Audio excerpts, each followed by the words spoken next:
Hey everyone, Sarah Picaro here. I'm excited to talk to you about this topic today because I was inspired by a client that I worked with last year. I got an email from her on an update on how much money she has saved since working together, which is actually one of the byproducts. When we first connected, she was wanting help healing from having been in a narcissistic relationship.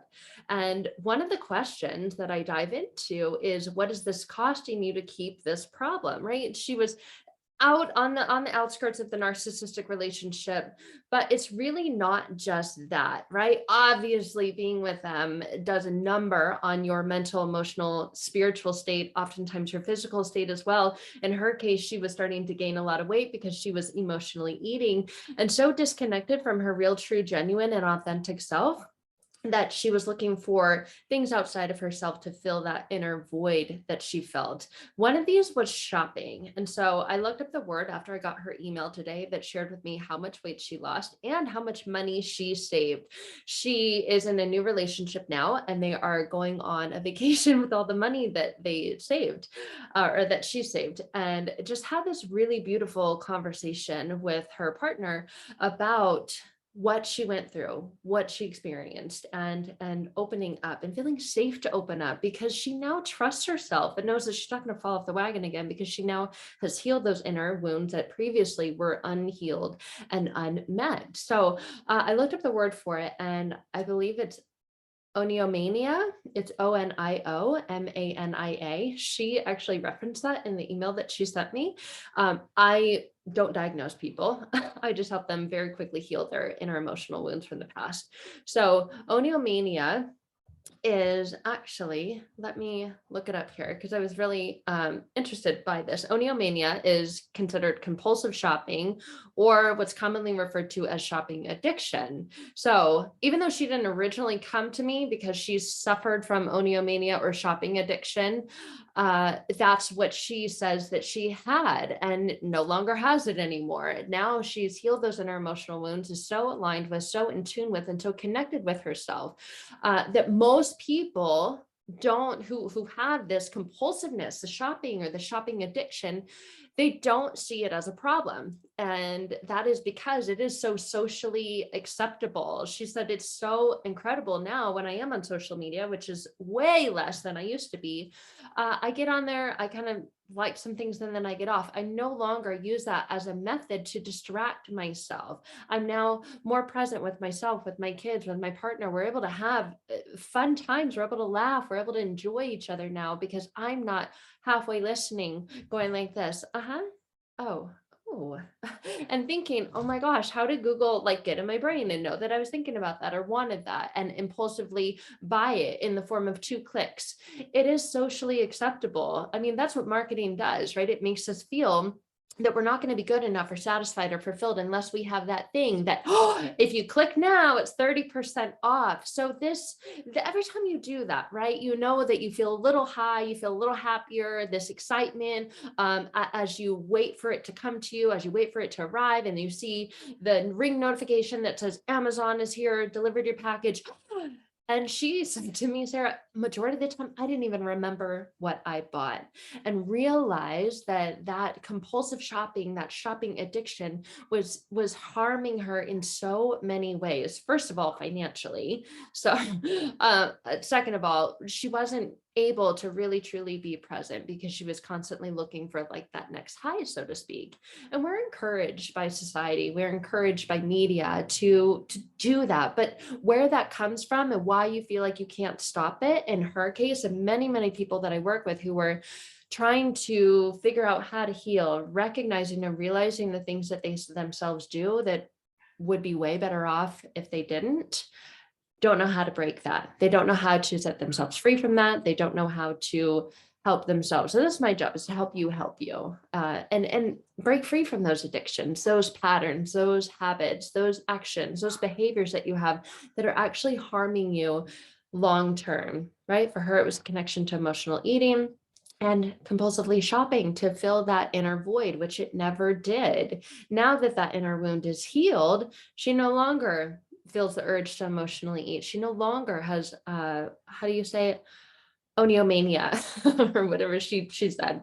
Not my, I didn't label her as that, but that's something that she identified with. So things to know about that, if you, especially when you're coming out of a toxic relationship, an emotionally unavailable and emotionally abusive relationship, you have inner wounds, emotional wounds that leave holes within you that we look externally to have filled. And some of those can be through the form of shopping addiction, or compulsive shopping. And for her, many people, it led to guilt and shame and hiding it. She said she would make sure that she was home when she would get the package, quickly open it up, and then have to hide the things that she ordered in her closet. So the person that she was in a relationship with at the time wouldn't see it, because if they did, it would lead into an argument. And most people argue about money. So it's just incredible to have her share her story and how much money she saved, how much better she's feeling about herself, because now she's taking care of herself, also lost weight. But all of those are linked to addictions, and the addiction is connected to feeling an inner void, an inner emotional need that's still unmet. So when we need it, when we feel it, when we heal it, we can break ourselves free from the addictions that are linked to, connected to, and related to it. So if you find that with, maybe it's a food addiction, maybe it's an alcohol addiction, maybe it's a relationship addiction, addicted to narcissists or addicted to toxic people, that's a sign and an indicator that there's something going on within you that needs attention, that needs love, that needs healing. And the fastest way to do that, to get that, is to access it through the unconscious mind, get straight to the core and the cause and the root of what's causing you to do all of those other things, like compulsively shopping and feeling like I can't stop, and then feeling like, oh, I have to hide what I bought, and I have to lie about what I bought, and I have to make up stories. That's why so many people feel like they're the narcissist, or they're the one that's sneaking around, and they feel like they're just as bad as the narcissist.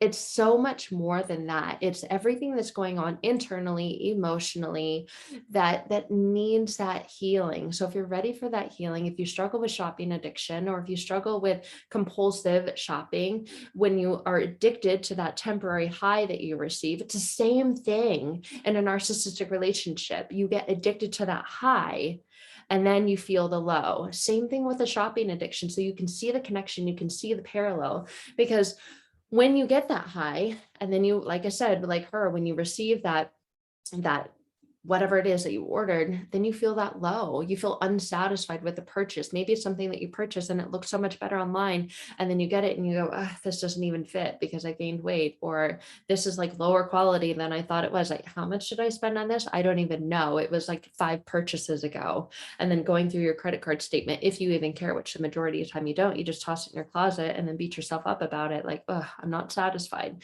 So then you hit that low again. So if you suffer or struggle with shopping addiction, or compulsive shopping, or oniomania, and you've been in a toxic, emotionally unavailable, a narcissistic relationship, there is a correlation, there is a connection. And when you're ready to take that step, right? It is not just hoping and wishing and praying that it will go away and that someday you'll just see an ad and then not feel that urge to click buy, right? That's so many people do. It's so easy now because your credit card is linked to it. So you click buy. It's like 2 clicks away, because now your card information is saved on your phone. So it's so easy. It's more easy than it's ever been to try and fill that void and find that shopping addiction and the shopping compulsion, when you give into it, and you give into it every time because that emotional need is still unmet.